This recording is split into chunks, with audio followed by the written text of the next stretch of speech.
Sermon for today is taken from Proverbs, chapter 25, verse 28.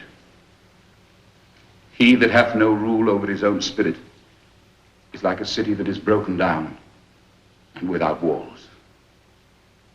And I wonder, as we examine our hearts together in this place set aside for worship, how many of us here can say, I rule my own spirit? For how weak is man? How often do we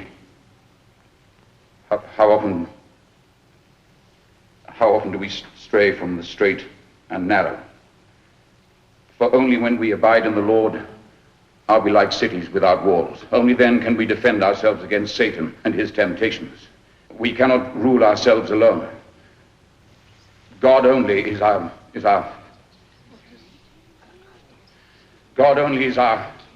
help and our salvation. All right, you know. That's why you're here, to see this city with its broken walls.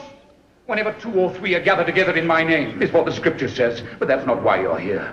Let's change the words. Let's rewrite the order of the morning prayer. Whenever 2 or 3 or 20 or 30 or 200 or 300 are gathered together to make whispered comment, to sit in judgment upon the condition of a what? Yes, of a man of God. I said man of God, and I mean it. Just so you all know that your pastor, your spiritual shepherd, is the descendant of a clergyman, the grandson of 2 bishops. But there were collateral branches to the family that went forth to brave dangers and who were scalped. Men with men's hearts, the wild and free hearts of men. They knew hunger and they fed their appetites. They fed their appetites that I have inherited. The congregation of Richard Burton in John Huston's Night of the Iguana just left the sermon. And that opens up our program tonight. The movie program, it's Take 2 on Public Radio KCBX. And across the aisle from me, fellow John Huston aficionado, it's Bob Whiteford. And across the aisle from me, a man of incredible appetites, the incomparable Jim Dee. Great to see you, Bob. And it's part 3, and we've been having a ball these last few weeks. Isn't that the truth, Jim? And thanks so much for playing that clip from Night at the Iguana. As we were closing out last week, we very hurriedly hit on Night at the Iguana and Reflections in a Golden Eye. And boy, folks, if you have not seen Night at the Iguana, I highly recommend you run. Don't walk, but run and find a copy and check it out. This scene that we just played happens before even the first title credits roll, and that's only half of it. Burton turns up the dramatic heat as only he can. And again, John Huston casting Burton as the defrocked Reverend Shannon. Genius. And Night of the Iguana from 1964. It was extremely popular when it was released. And it once again, John Huston pushing the envelope. And when I read that this was an extremely popular film, again, very controversial. Here's the Richard Burton probably gives the most heartfelt sermon ever, and he just loses his entire congregation. But I think he's due for a little life change, as we see in Night of the Iguana. Well, it almost seems like he loses his congregation, but it's the first step in reclaiming his own soul. Mm-hmm. Yes. And it's a long, torturous journey to get there, but that's the first step he takes. And what a great movie. Great movie, and supposedly the drama surrounding the filming of the movie. Here they move into Puerto Vallarta, which maybe at a time wasn't the tourist city that it is in Mexico. And here comes John Huston, here comes Richard Burton, here comes Elizabeth Taylor, and the rest of the star-studded cast. Deborah Kerr, Ava Gardner. Yes, yeah, and they descend. Who looks like $1 million in this. Just what the Richard Burton character needed, since he was straying away from his calling, it seemed. But folks, a great film, again showing the great talents and the bravado and the daring of John Huston from 1964. That's Night of the Iguana. Okay, let's move on, because we should say that this is the third part of 3 parts of our tribute to the great John Huston. And for the bulk of the programs, we've been talking about his film direction, because he, even though in his heart he wanted to be a painter, he felt he was a better movie director. And we'll touch upon some more of his great films, and we'll finish up with a little bit of his acting, because he was an incredible actor, adding great nuance and characters to many films. But let's move on. Let's move on to a very interesting film from 1972 called Fat City. This is a lost classic of American cinema, Jim. Fat City came out in 1972 during what we've aforementioned on this program many times, the golden era of American cinema. As we noticed a few years before with films like The Misfits, Night of the Iguana, Reflections in a Golden Eye, Huston was part of the movement that was changing the face of American cinema. This film, which came out in 1972, is John Huston making a movie within that changed atmosphere. It was released by Columbia Pictures, and it's a militantly small movie. Mm-hmm. Takes place in Stockton, California, ergo Fat City, and it deals with a down-and-out boxer named Billy Tully, played by Stacy Keach. And this is not an uplifting film. Periodically, people come to the store and say, I want something uplifting. And in the back of my mind, I'm thinking, I'm going to give them Fat City. But the thing is, it is a downer of a film, but it can't be anything else but what it is. We're dealing with, Huston takes us to the lower depths of the human socioeconomic scale and revels in the humanity of these characters. Billy Tully, a washed-up alcoholic boxer, hoping he can make that big comeback. He falls in with an alcoholic gal played by Susan Terrell. One of her greatest performances. She's fantastic in this. She's absolutely unnerving to watch. And it also has a very young Jeff Bridges as a rookie fighter on his way up. Very young. Very young. What were we saying, Jim? He looked like he was 12. 12. Yeah, I remember him from the Last Picture Show, but Jeff Bridges in Fat City, he looks very young. But it's great to see him. Exactly. And his character is Stacy Keach's character, but 10, 15 years before. Yes, that's right. Still has down on his cheeks, still believes, still thinks that he can make a go at this, marries his gal. This is how he's going to make his living.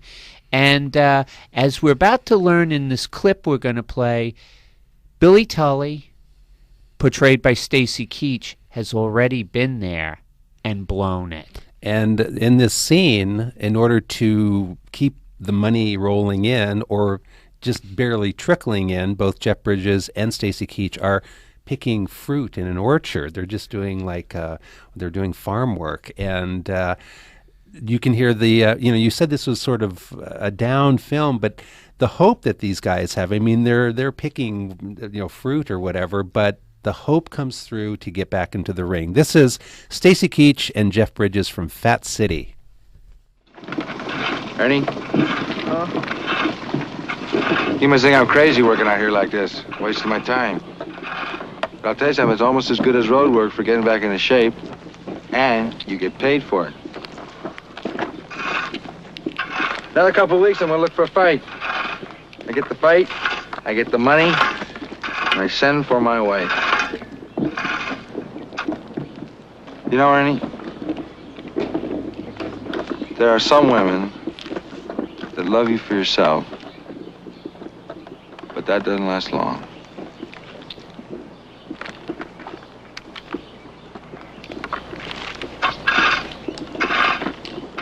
Ernie,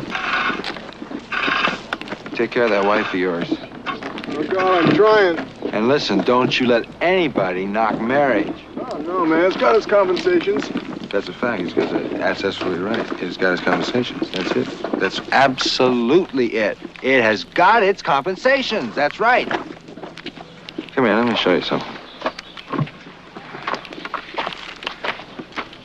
Ooh, looks stacked. Gotta get myself together and get down to the gym and start working out. Hey, maybe we can go down to the gym together. Sure, then I'll go down there with you. Well, look, I was in bad shape the last time. I really was, but I can do it. I can get back into shape. I mean, you should have seen the things we had, the new car and the house and everything. I am going to be bad news this time around. Bad news. It's a scene from Fat City. It's Stacy Keach and Jeff Bridges. And what I think lends some great authenticity to this film, Bob, is the fact that John Huston was a boxer at one time. Prior to, I guess, him getting into Hollywood, he was in the ring, boxing away. And he was a good boxer, apparently. And he's, John Huston being very tall, was he like 6'4" or something? Mm-hmm. But he was a boxer.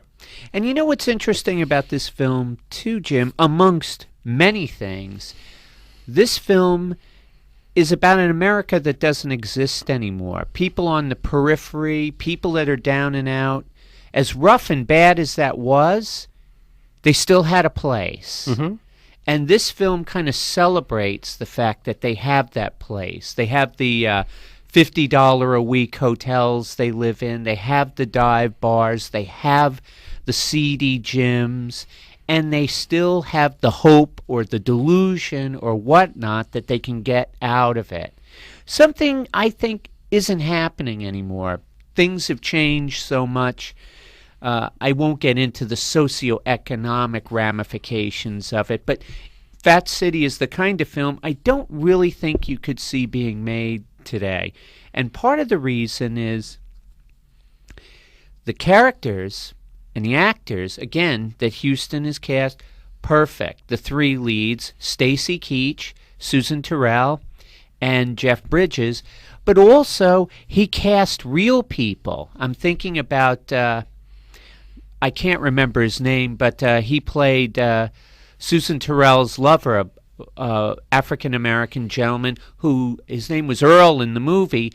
He's a real guy. He wasn't an actor.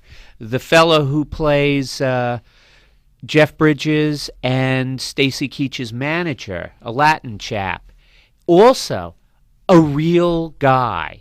And Huston mixes real everyday people in with his ensemble cast and comes up with a real slice of life that's really incredible cinematic testament. Great film. Fat City, John Huston's film that he made in 1972. And the film he also made in 1972 with Paul Newman, The Life and Times of Judge Roy Bean. And boy, when I was watching a little bit of this today, Bob, either it's been too long since I've seen it, or maybe I never even saw this film. the clip we're going to play is pretty amazing.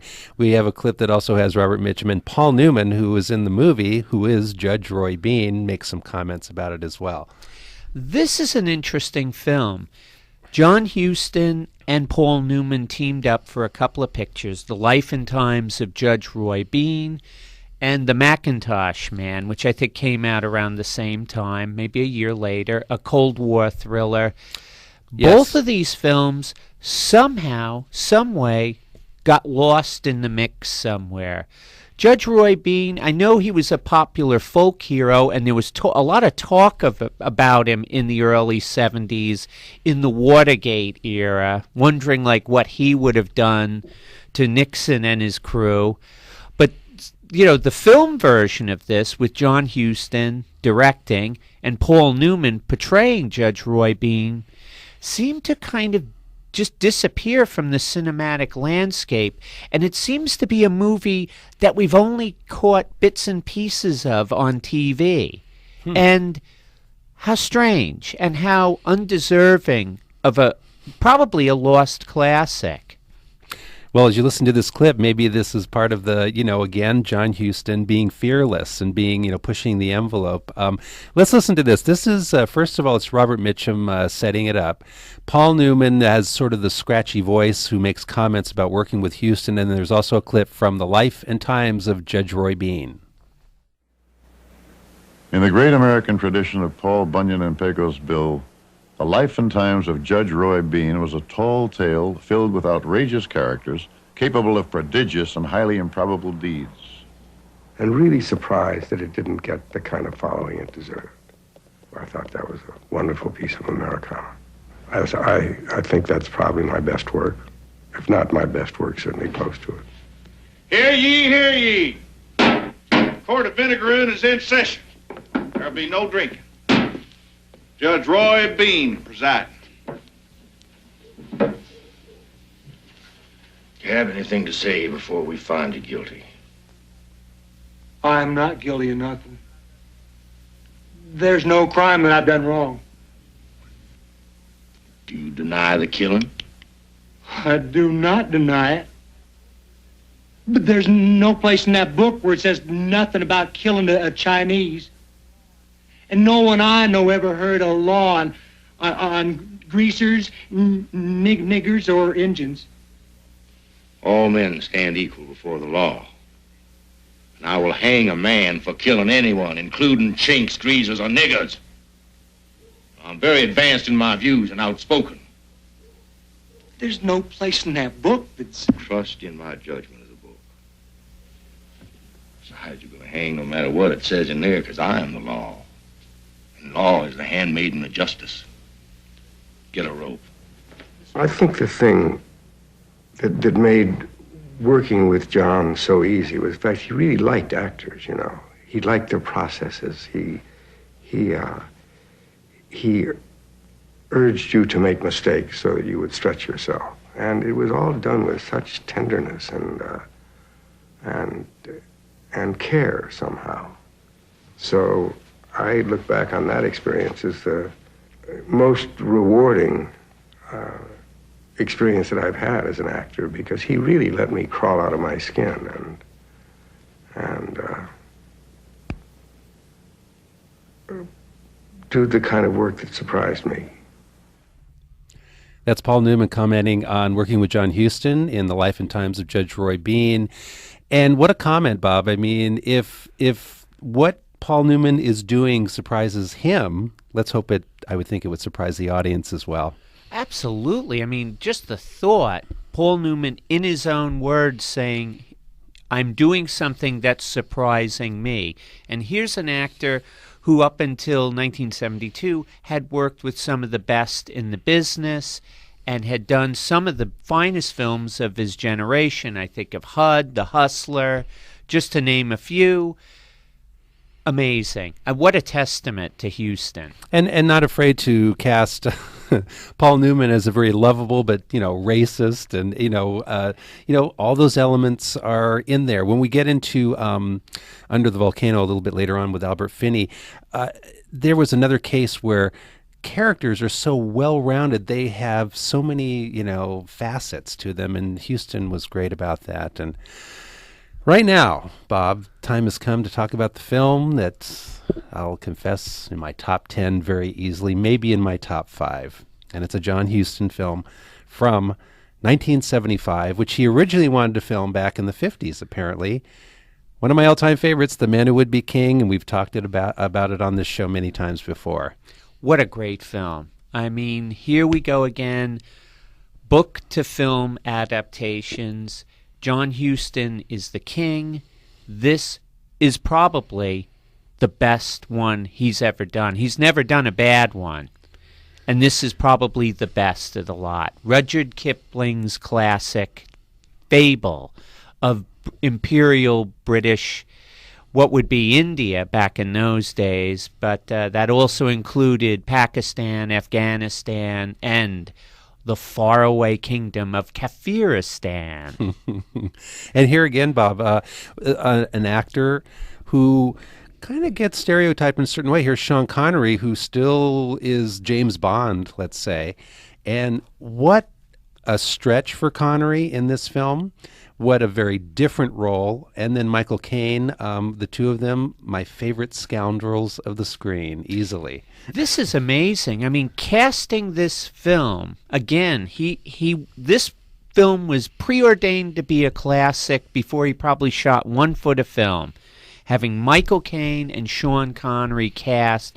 What bad? I mean, as contemporaries, these two are perfect together.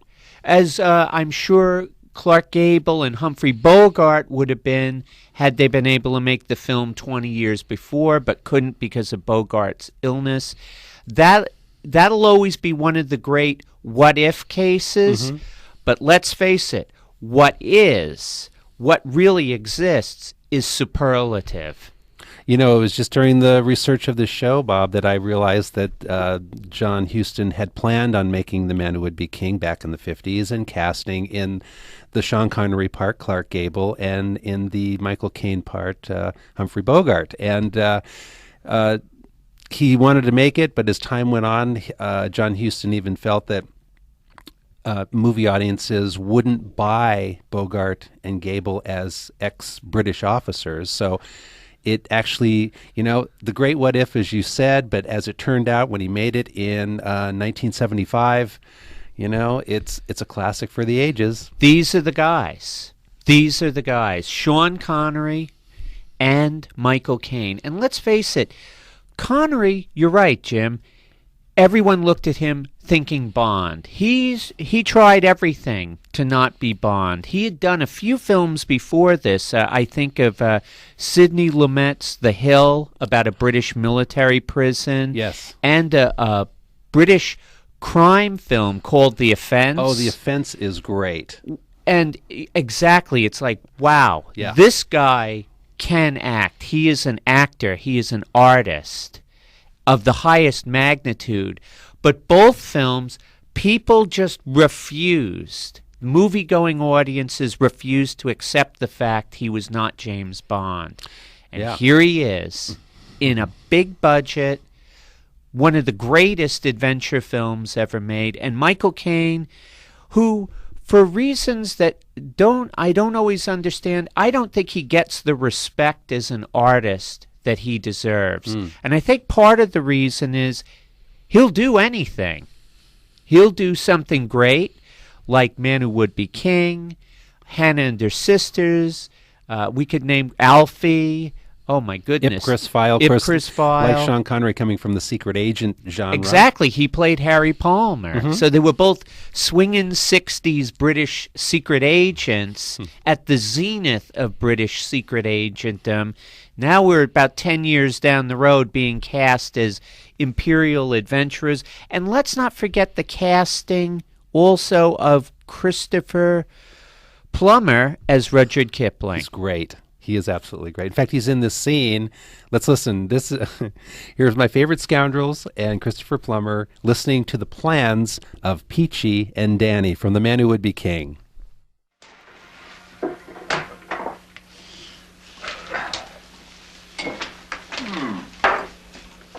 And now, sir, let me introduce you to Brother Peachy Carnahan, which is him, and Brother Daniel Dravert, which is I. The less said about our professions, the better, for we have been most things in our time. We've been all over India. We know her cities, her jungles, her jails, and her palaces. And we have decided that she isn't big enough for such as we. Yes, that's what I understood the commissioner to say. Therefore, we are going away to another place, where a man isn't crowded and can come into his own. We're not little men, so we're going away to be kings. Kings of Kafiristan. Oh, Kafiristan. We hear they have 32 idols there, so we'll be the 33rd and 34th. It's a place of warring tribes, which is to say, a land of opportunity for such as we, who know how to train men and lead them into battle. We'll go there. We'll say to any chief we can find, do you want to vanquish your foes? Of course he'll say, go to it. We'll fight for him, make him king, then we'll subvert that king. We'll seize his royal throne and loot the country 4 ways from Sunday. How's that for a plan? Oh, that's from The Man Who Would Be King. And, what's better than being secret agents in the British Secret Service, but being kings, And the British seem to do that imperial thing so well. Cinematically speaking, of course. And what charming rogues these guys are. They come into Kipling's office, into his study, help themselves to his finest brandy and cigars, and At the same time, though, they have that special quality, Jim, where Kipling is not offended by it. In fact, he finds there's still kind of a rough gentility to this, and it also makes them extremely intriguing. They're scoundrels. What they're doing is abominable, yet we like them. Oh, we love them. And you can hear in that clip with Christopher Plummer is amused and intrigued, and I think he's taken by them too. And we are as well. Yes. You know, we've talked about John Huston's approach to film direction, which he immediately talks about casting, where he just feels he's the best casting director in the world, and therefore his work is pretty much easy. And we've got a clip. First, Michael Caine talking about how John Huston casts, and then John Huston himself talking about the way he casts his movies. The best casting director in the history of movies. His basic attitude was, he said, look, I've cast you, and you're right, because I'm always right in casting, so I don't have to say anything else to you, because a lot of actors who work for Huston, they say, he never said anything to me, you know. People kept saying he was a great director, and he never said anything. And I always say to them, if you'd have done anything wrong, you would find out he'd have said quite a lot to you. Well, most of my directing, so far as the individual is concerned, occurs in the casting. And where I try to find someone the man that is ideal for the role. And who won't make the kind of mistakes that require direction. And there you have the magic of John Huston. And, you know, he did have, I guess, the director's eye to see actors and actresses and who would be best for his films. I mean, just to have that, I guess the job of any casting director would be finding the right person for the role. And let's just say that 99% of the time, John Huston got it not only right, but perfect. I think maybe one time he got it wrong was casting John Wayne in Barbarian and Nagisha, which we talked about last week. Mm-hmm. And that film didn't work on any level, and I think it was doomed from the start because they just creatively were not a good match for each other. I only mention that because it's the one example where it didn't work. Mm. And it's a glaring one because all the rest of the films, all the rest of them, it's perfect. It is perfect. I mean, I'm just glancing over some of the titles we talked about in the last two shows. I mean, thinking of Humphrey Bogart and The Maltese Falcon, his first directorial effort. Bogart again in Treasure of Sierra Madre. Bogart in Catherine Hepburn in African Queen. It just keeps going. I mean, it's almost like who else could have played these roles? And here, Chris, we're talking about The Man Who Would Be King with Bogart and Gable. A great what if, as you said, Bob, but I'm happy with with what eventually became the film. Absolutely. I mean, let's be honest. As much as we love Clark Gable and Humphrey Bogart, and it's quite obvious that we do, this is Connery and Caine's picture all the way. I can't even envision anybody else playing those characters. And Man Who Would Be King, a great adventure film, a great parable. Yes. There's a moral story to this as well. The way it ends, it has a twist to it that is very large in the big picture of the world. I mean, you can translate this to what's going on in the world today. A brilliant film for the ages. Opening up the show with Richard Burton from Night of the Iguana, he was talking about man's control of his spirit. I think of what happens to the Sean Connery character in The Man Who Would Be King, where he doesn't quite have control of, what is handed to him, the possibilities, and it is, we won't get into it. But I think that's true of all these films. You could compare Danny and Peachy to Judge Roy Bean, another fellow who's out in a remote area, left to his own devices, getting to play king or god a little bit and being seduced by it and probably doing it well, but he has to fail. Marlon Brando's struggles in Reflections in a Goldeneye and Richard Burton's travails in Night of the Iguana. The lust for flesh, that men's appetites is their doing and their undoing. Yes. I mean, we could go on and on and on. These are topics that Huston revisits many times, and it's always fascinating. Always. Well, here's one more clip from The Man Who Would Be King, and this is some of the glue that holds this film together just so eloquently, because despite Connery and Caine being scoundrels and all the adventures and misadventures they get into, here's a scene where Peachy and Danny are surrounded by the, shall we call them, the locals, and they're probably going to kill them within the next 5 seconds. And here's the repartee between Peachy and Danny. Peachy, I'm heartily ashamed for getting you killed instead of going home rich like you deserve to, on account of me being so bleeding high and bloody mighty. Can you forgive me? That I can, and that I do, Danny. Free and full, and without let or hindrance. Everything's all right. And there you have it. I mean, I think would like to have, I think all of our listeners would like to have a friend as close as Peachy and Danny are, as they're going to throw down their guns and just feel okay because they have their friendship. Exactly, because their friendship is strained during the film, but the friendship is the most important thing to them, and it's what elevates them out of the realm of just cold-blooded scoundrels. It's the core of why we like them, is their friendship and loyalty to each other. They are decent. They're also decent to Billy Fish, too, played by the wonderful Indian actor Saeed Jaffrey. Oh, he's fabulous. He's wonderful. Hoodoo! I love Billy Fish.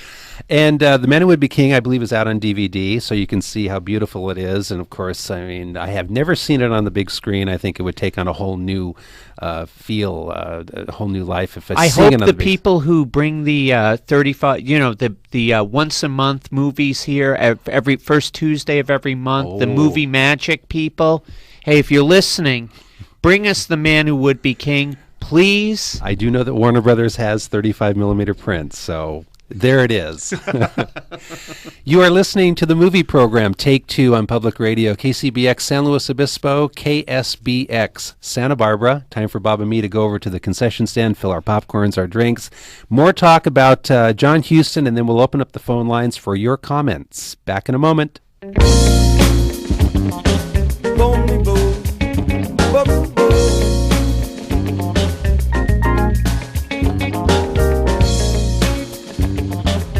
I wanna go to the movie show, me and my baby. Come on, let's go. On to the movie show. Let's go.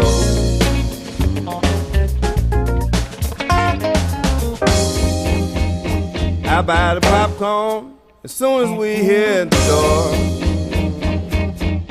My two brothers Bell and Pons sitting in the front row. Tonight's Take Two is sponsored by the Look Young Center, offering the latest techniques in aesthetic medicine, including Botox and collagen, administered by board-certified physicians. In San Luis Obispo at 597-8349.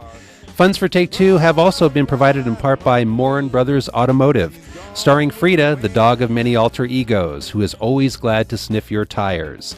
Morin Brothers Automotive, on Broad, near Tank Farm Road.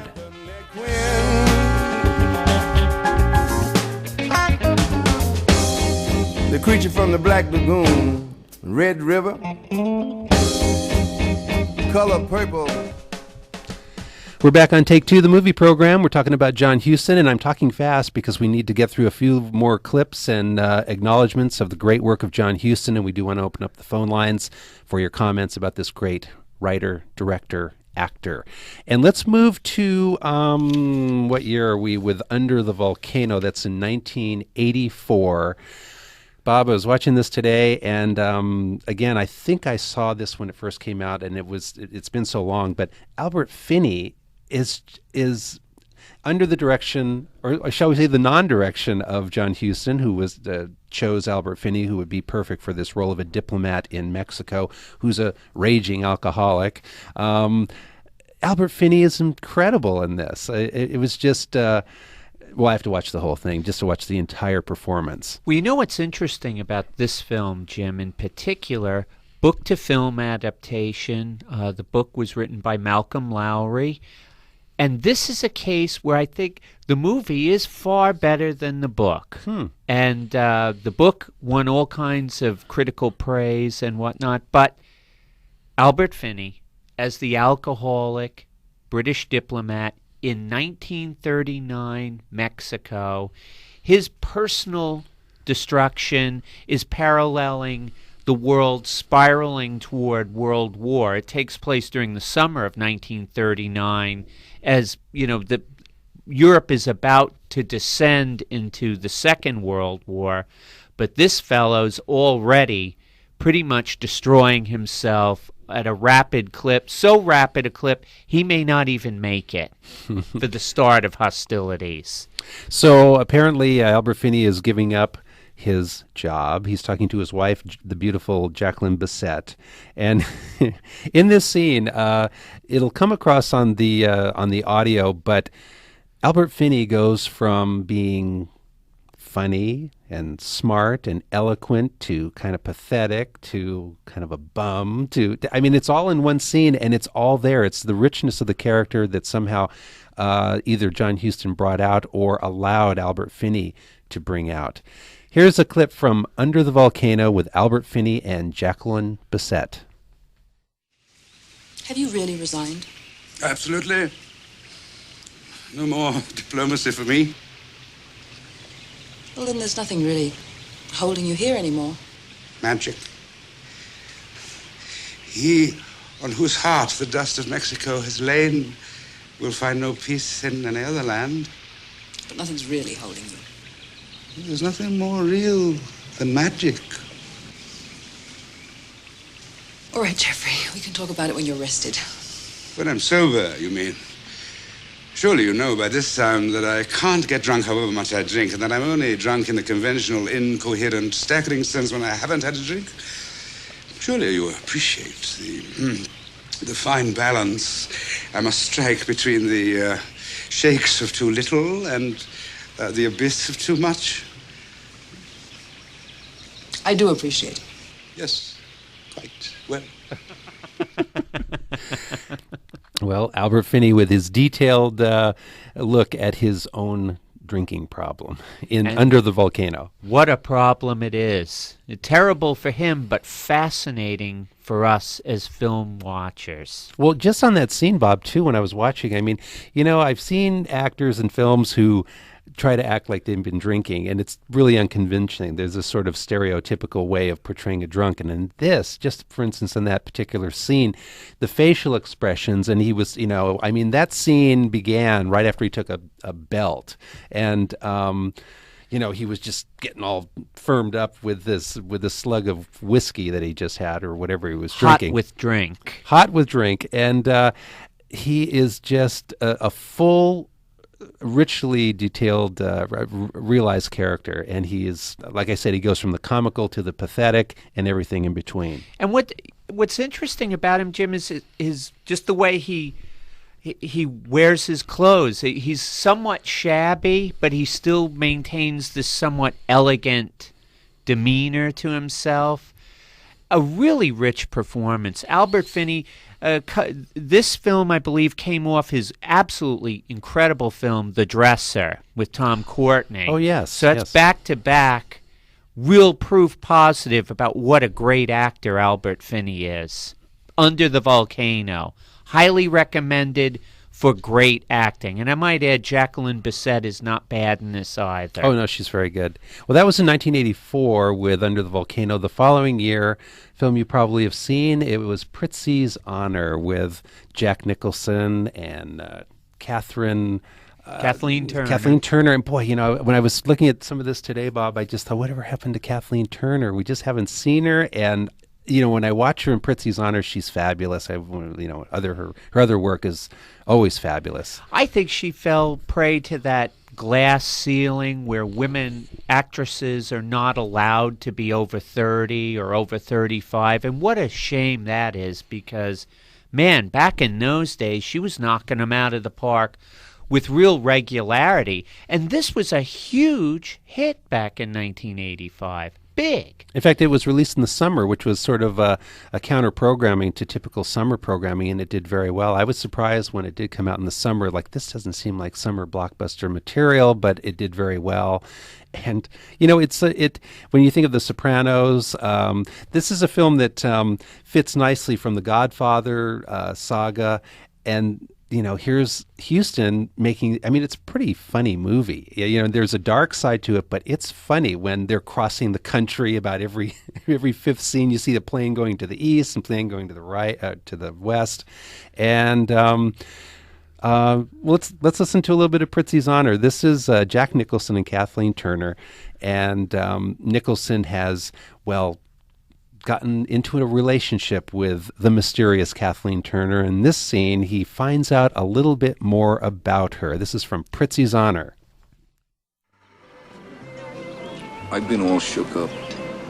Why? I know everything. I know you made the hit on Netta Bino after the wedding reception when we met. I know you've been scamming us with Louie and your husband.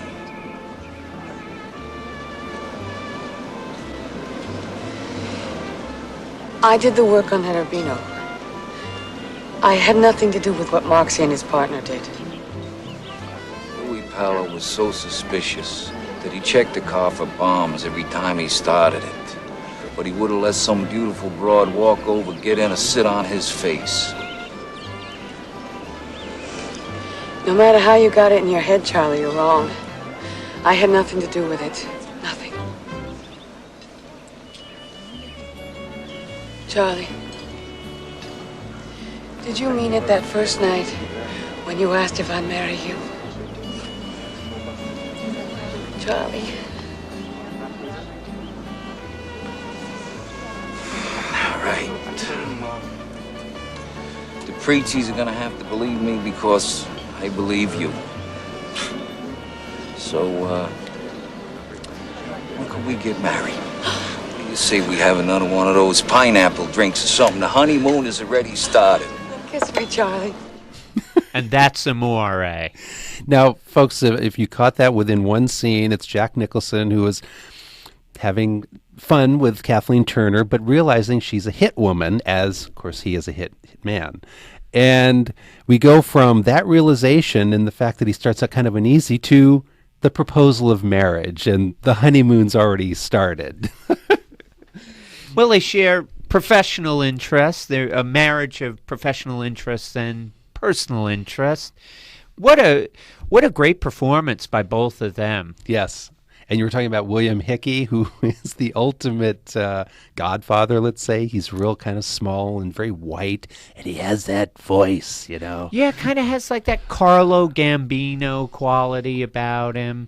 He is marvelous in this. Yeah. Dare I say he almost steals the picture. He does, and it's a small role, but, you know, pivotal role. But you may have seen it, you know, however long it was ago, 15, 20 years ago or so, 15, let's say. But Prizzi's Honor still holds up. It's got a lot of, I think, you know, with people enjoying The Sopranos and, of course, the legacy of the Godfather series, take another look at Prizzi's Honor when John Huston takes a look at, you know, the crime family.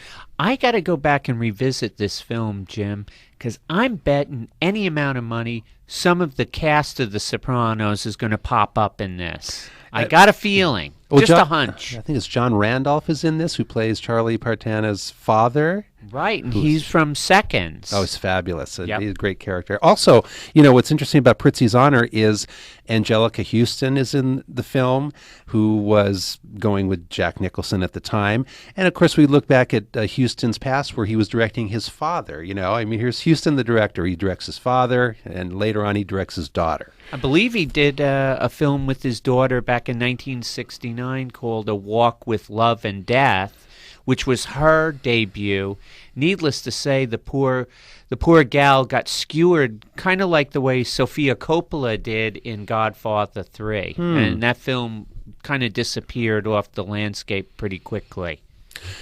Well, it's time to open up the phone lines. We do have a couple things we would like to play, but we do want to get some comments from you. We've been talking for 2.5 weeks on John Huston, one of our favorites. And if you have any comments about John Huston, you'd like to share it with us here on Take Two, the number is 549-8855, 1-800-549-8855. And while we're waiting for your comments, we'll talk about Huston the actor, and we could talk about a ton of films here. Let's listen to the quintessential scene from Chinatown. What does it mean? That you killed Hollis Mulray. Right here. In that pond. You drowned him.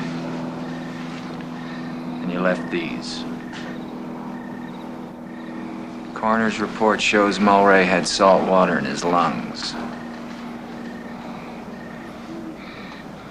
Hollis was always fascinated by tide pools. You know what he used to say? I haven't the faintest idea. That's where life begins. Sloughs, tide pools.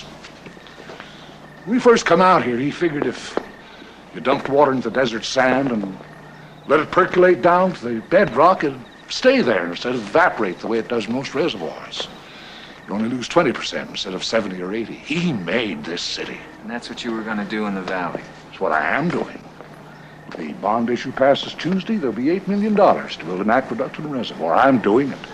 Going to be a lot of irate citizens when they find out that they're paying for water that they're not going to get. Oh, that's all taken care of.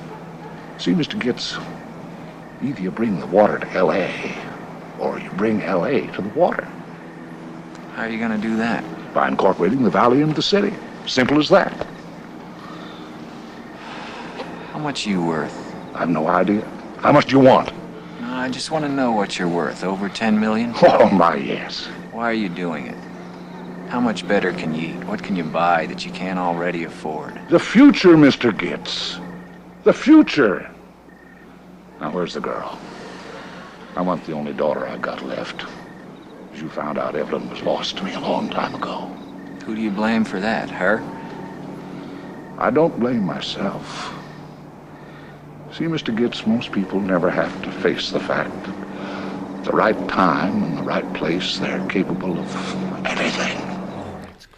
Ooh, that's a scene from Chinatown. It's John Huston and Jack Nicholson, and probably one of the greatest villains in screen history. You don't think of him as Noah Cross, portrayed by John Huston.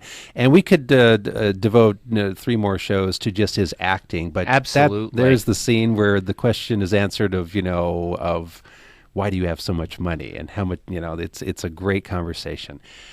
You're listening to Take Two. Let's go to the phones. Good evening. You're on Take Two. Hello? Hi. Hey, this is 999. Hi, 999. How you doing? Good. I had a Kathleen Turner spotting there. Oh, really? Yes, she's doing the London stage. Oh, really? Great. Yes, she was playing Mrs. Robinson. Wow, that's great. I'm glad she's working. Actually, it was terrible. Oh. Oh. Yeah, it was terrible. But it was nice to know that she's still alive and working. Oh, gosh. Thanks, 999. I was wondering what the heck happened to her. Yeah, she's been doing the London stage for quite a while now. Oh, that's great. Because the last I heard, she had married some restaurateur, put on a few pounds, and then we never heard from her again. I'm so relieved. Yeah, she's still acting. Outstanding. All right. All right. Thank you, 999. Yes, 999. This man is so amazing. John Huston. I mean, he's just the ideal director, actor, artist. Total artist. Yeah. I mean, my hat goes off to him. As do ours. All right. Have a pleasant evening, guys. I'm enjoying the show. Thanks for calling. 999. Yep. Good evening. You're on Take Two. Hi, this is Farfalla. Hi. Hi, I'm calling from Santa Barbara. Hi. Thanks for calling. I just wanted to just comment that actually Kathleen Turner's been ill.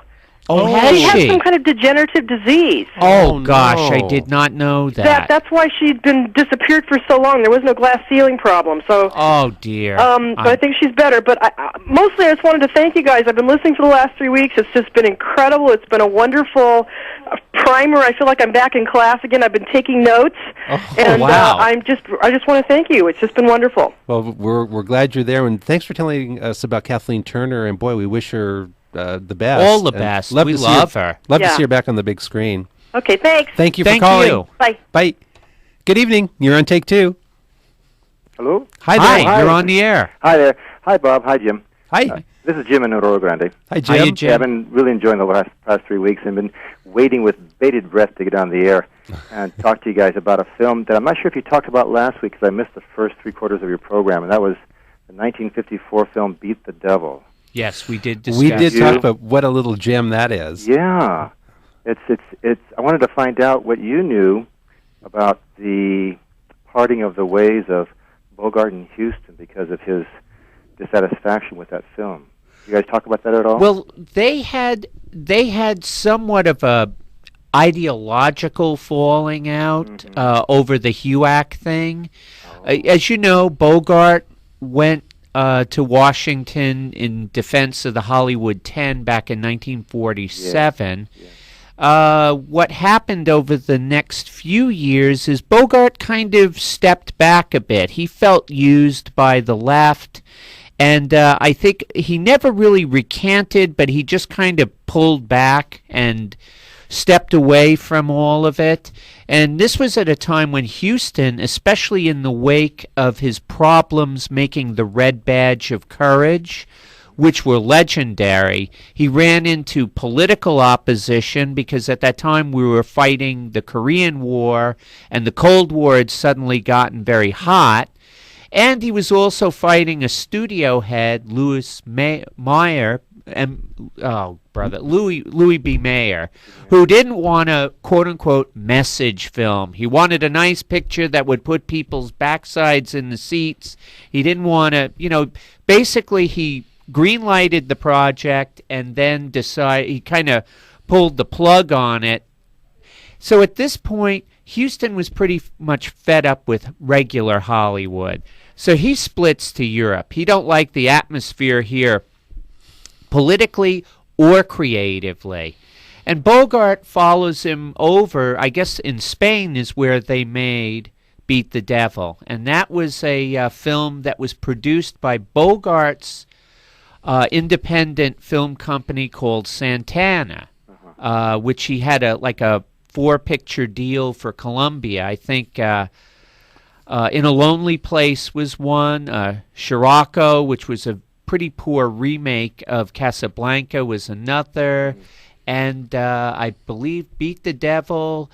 And I'm sorry, Tokyo Joe was the fourth. But at this point, Huston was pretty ticked at him for not standing up to these guys and not getting out. And Bogart was just fed up with everybody trying to tell him what to do. These guys loved each other. They were very close. When Bogart died in January of 1957, Huston was crushed. The only other person he ever felt really bad for was when his father died in 1950. Okay. These are the two men he loved. They did have a disagreement. It wasn't as intense as, say, Marlon Brando's feelings toward Elia Kazan. That partnership went boom over HUAC. I think these guys, they disagreed. They had a few drinks. They probably called each other a couple of names that we can't say because of the FCC thing. But they loved each other, and that love stayed, until both of them would die. So a parting of their ways was mostly over their work, not so much the personal friendship? See, again, I think the friendship really mattered. They had an ideological divide, we can say. They were politically pretty much of the same bent. They didn't disagree about politics. They disagreed about what to do about it. Okay. All right. Well, thanks a lot. I hope that answered your question. Yeah, that gives me some more little update on that. Thanks for the call, Jim. You betcha. All right. Bye-bye. And good evening. You're on Take Two.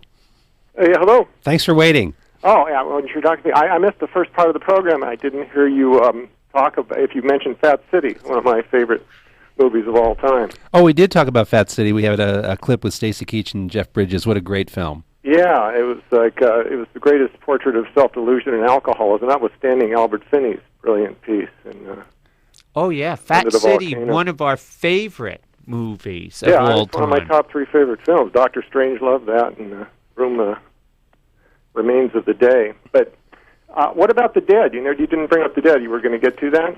Well, we sort of ran out of time, but The Dead was his last film in 1987. It was shortly after he shot that he did pass away. Cast his daughter in it, Angelica Houston, and a very quiet but very profound film. Yeah, he did finish it. I somehow thought he died while he was making it.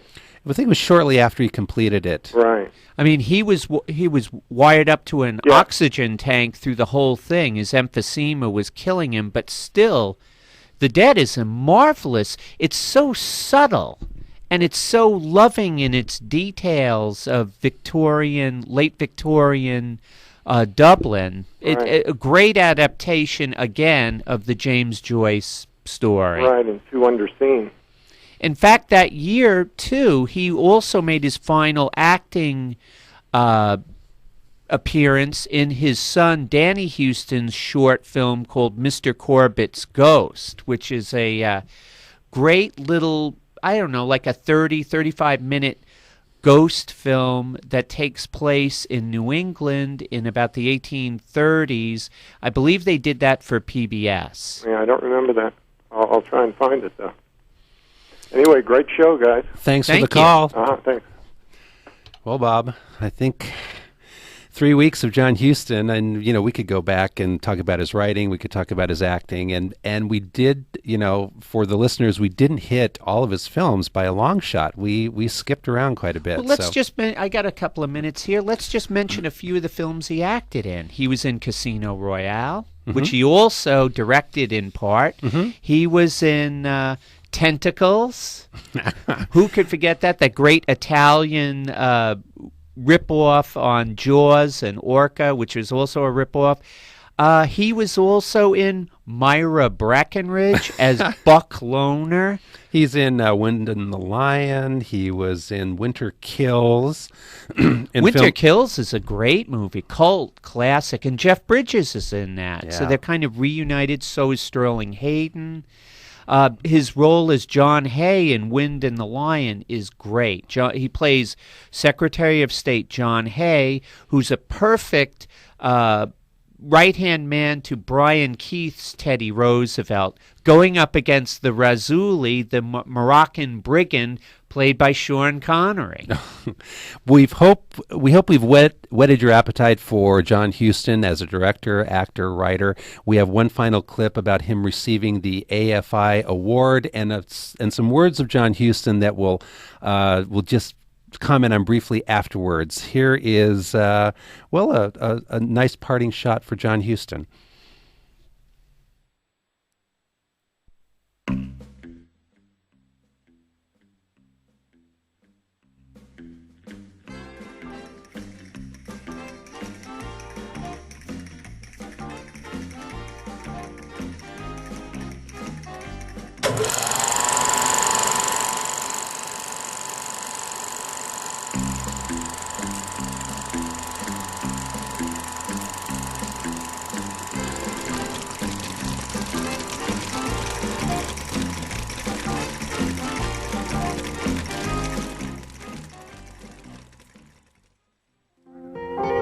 In 1983, the American Film Institute paid tribute to John Huston by presenting him with their prestigious Life Achievement Award.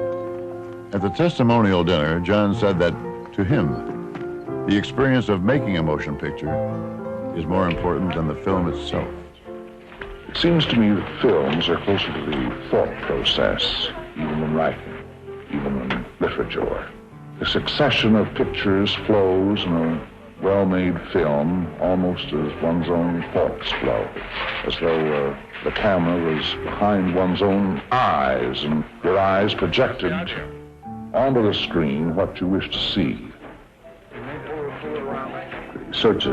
The quest is infinitely more important than the realization. The realization can be extremely tedious. At least one is occupied, sustained by the excitement of the search.